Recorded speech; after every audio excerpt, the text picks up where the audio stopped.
Hello, আমরা এখন আছি অমর একুশে বইমেলা। আগামীকালকে শেষ দিন, আজকে তার আগের দিন শনিবার, ছুটির দিন।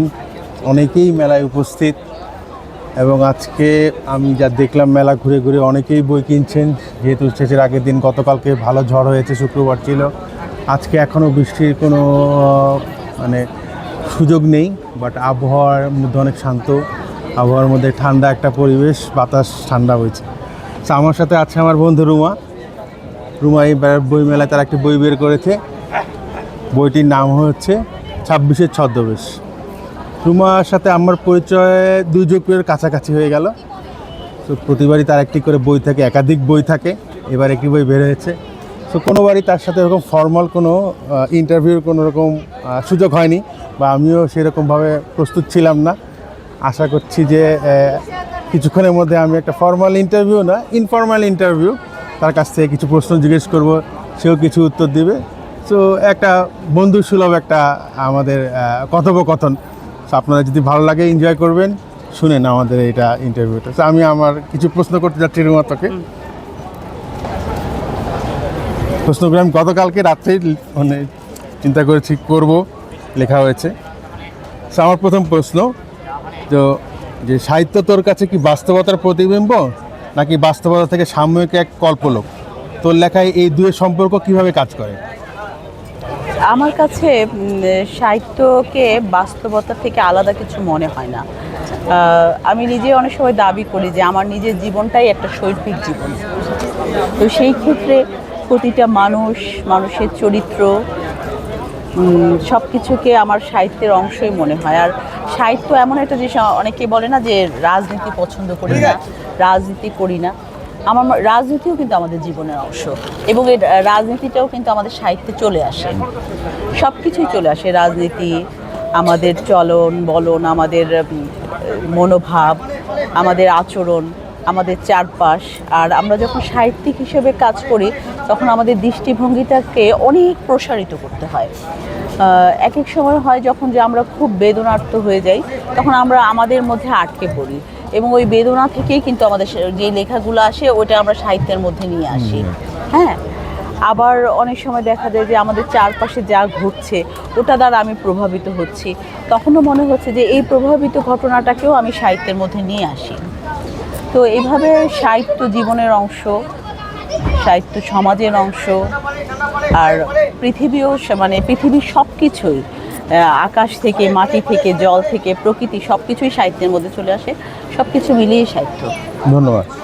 আমার দ্বিতীয় প্রশ্ন, যে আমার বন্ধুটি 3টি ধারায় লিখে, কবিতা লিখে, গল্প লিখে, রম্য রচনা লিখে।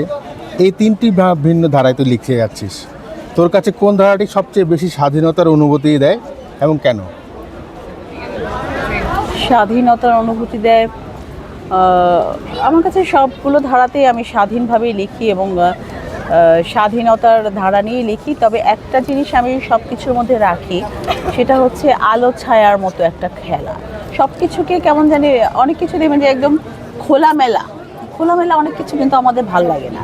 যেমন আমরা কিন্তু এই যে একটু সাজি, একটু মেকআপ করি, একটু রং দেই, একটু টিপ দেই, একটু সৌন্দর্য আনি। তো যখন আমরা কবিতা লিখি, কবিতার মধ্যেও আমি চেষ্টা করি একটু আলো ছায়া থাকে, স্বাধীন, ওখানেও কিন্তু আমি স্বাধীন। তো আমি স্বাধীনতার মধ্যে সব কিছু সাজাই, এটা একটা। হ্যাঁ, ওখানেও আমি স্বাধীন, কোনো বাধা আছে আমার ওটা মনে হয় না। আমি সব কিছুই তুলে আনি, রূপক দিয়ে হোক, উপমা দিয়ে হোক, বা একটা গল্প দিয়ে হোক, কবিতার মধ্যে আমার স্বাধীনতা পাই। আবার যখন রম্য লিখি, আনন্দ, হাসি, হ্যাঁ, ওখানেও আমি স্বাধীনতা রাখি।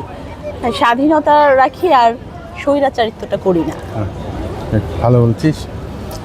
3 নম্বর প্রশ্ন, যে একজন লেখক কি সমাজের বিবেক হিসাবে কাজ করে বলে তুই মনে করিস? তোর লেখায় সমাজ, সময়ের সংকট কতটা প্রভাব ফেলে?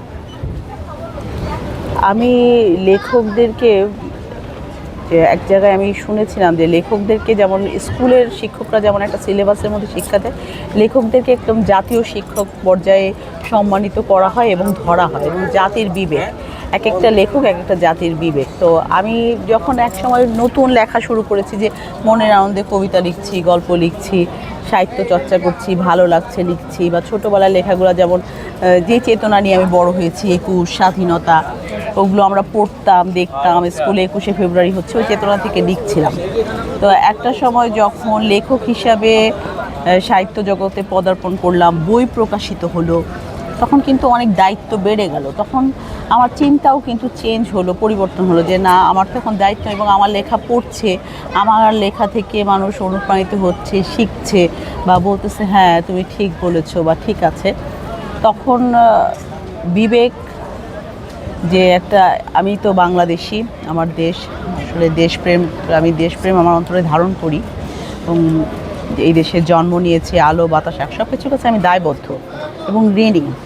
এই ক্ষেত্রে আমি মনে করি হ্যাঁ, বিবেক, লেখকের একটা বিবেক, লেখকরাই জাতির বিবেক, এবং বিবেক বোধ থেকেই আমাদের লিখতে হয়। শুভবুদ্ধির উদয়ের জন্যই আমি লিখি, আর চেষ্টা করি আমার লেখার মধ্যে থেকে প্রতিটি মানুষের সঠিক বোধের বোধোদয় হোক। Thank you. পরবর্তী প্রশ্নে যাই। পরবর্তী প্রশ্ন হচ্ছে যে রম্য রচনায় হাস্যোচ্ছলের আড়ালে অনেক সময় গভীর সত্য বা ব্যঙ্গ লুকিয়ে থাকে। তোর লেখায় হাসি ও ব্যঙ্গের মধ্যে ভারসাম্য কীভাবে তৈরি করিস? হাসি ও ব্যঙ্গের মধ্যে মানে রম্য লেখাটা কিন্তু মানে মাঝে মাঝে এরকম হয়ে যায় না, হাসতে হাসতে আমরা মানুষকে কিন্তু আঘাত করে ফেলি, যে খুব তুচ্ছ তাচ্ছিল্য করে ফেললাম বা এরকম কিছু। তো আমার রম্যগুলোতে আমি খুব চেষ্টা করি যে হাসি আনন্দের মধ্যে ত্রুটিগুলো তুলে আনা, সমাজের ভুল ত্রুটি এটা তুলে আনা, বা হাস্যকর। আমি কিছু রম্য লিখেছি খুব পলিটিক্যাল, রাজনৈতিক, হ্যাঁ, মানে অনেক জটিল একটা ঘটনা, কিন্তু ওই যে ছাগল পুত্রের ছাগলা নিয়ে একটা আছে না, ওইরকম, যে অনেক কিন্তু সিরিয়াস বিষয়টা, কিন্তু আমি খুব হাসতে হাসতে ছন্দে বন্ধ করে একটা উপস্থাপন করেছি হালকা করে। তো ঘটনাগুলো খুব ভারী থাকে, এবং ওই ভারী জিনিসটাকে খুব হাসির মাধ্যমে হালকা করে উপস্থাপনের চেষ্টা করে, আর খুব ভারসাম্য রাখি। হ্যাঁ, এই জন্য খুব ইয়ে করে, আর একটু চলে আসে চিন্তার মধ্যে থেকে।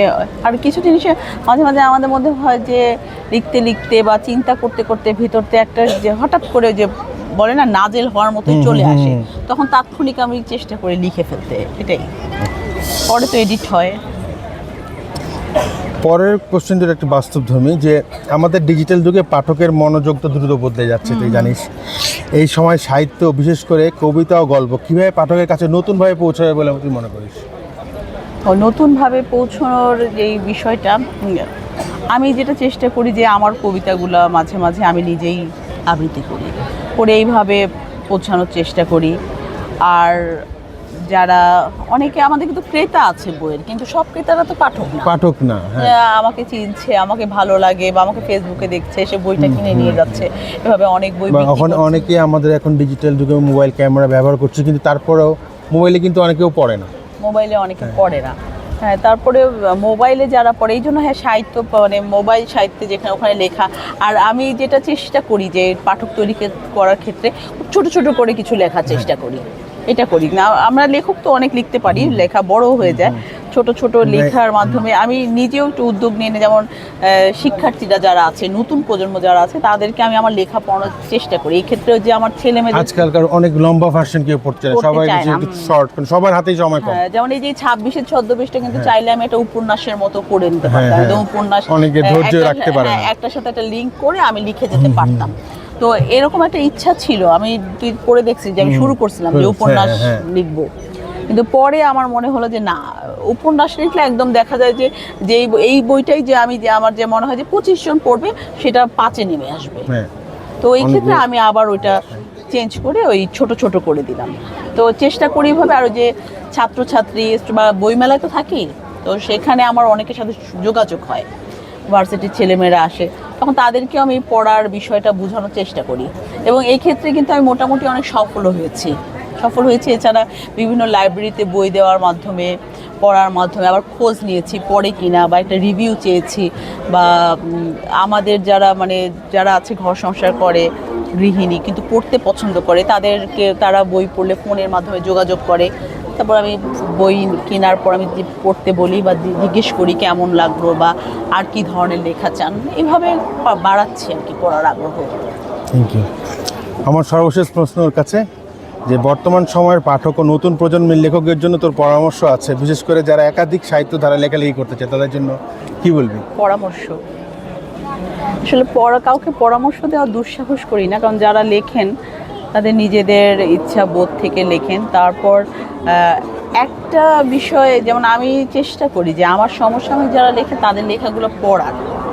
তো দেখা যায় যে অনেকে ওই সুনামধন্য বড় লেখকদের লেখা কিন্তু আমরা ছাত্র জীবনেও পড়েছি। তো এখন কিন্তু অনেক লেখক আছে, এখন এই লেখক সমবয়সী সমমনা চর্চাটা করা উচিত। এটা করা উচিত যে আমরা যারা এনকারেজ করা হয় যে আমি লিখছি কিন্তু ও কি লিখছে এটা একটু ঝেঁকে দেখার। এটা আমি সবার ক্ষেত্রে বলবো, করছে সবাই, আর সাহিত্য চর্চা অনেকেই করছে, বাড়ছে। তারপর সবচেয়ে ভালো লাগে যেটা যে আমি যেভাবে সাহিত্য চর্চা শুরু করেছি খুব সহজভাবে সরলভাবে, বা আমি আমার মতো একটা স্টাইলে লিখেছি, আমার লেখা থেকে অনেক লেখক তৈরি হয়েছে।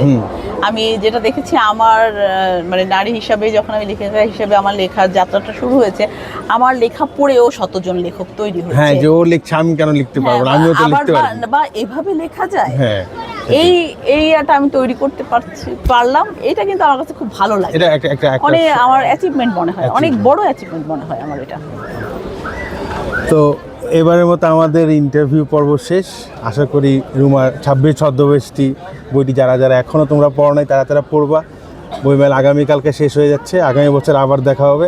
Thank you. রুমার যদি কিছু বক্তব্য থাকে। আর বইমেলা 26 সালের বইমেলাটা একটু ভিন্ন মাত্রার বইমেলা। প্রথম দিন আমরা খুব হতাশার সাথে শুরু করলেও পরবর্তীতে কিছু আশার আলো দেখা গিয়েছে। আর বই কম প্রকাশ হলেও ভালো ভালো বই প্রকাশ হয়েছে, সংগ্রহ করতে পারবে। আর বইমেলা তো কালকেই শেষ, এছাড়াও রকমারি.com-এ বই সংগ্রহ করার সুযোগ আছে। আর আমার বই সংগ্রহ করতে চাইলে আমার সাথে যোগাযোগ করে সংগ্রহ করতে পারবে, সমস্যা নেই। বন্ধুর সাথে তো আমার অ্যাড আছে, তার সহযোগিতা নিলেও সে জানিয়ে দেবে। ধন্যবাদ। ধন্যবাদ।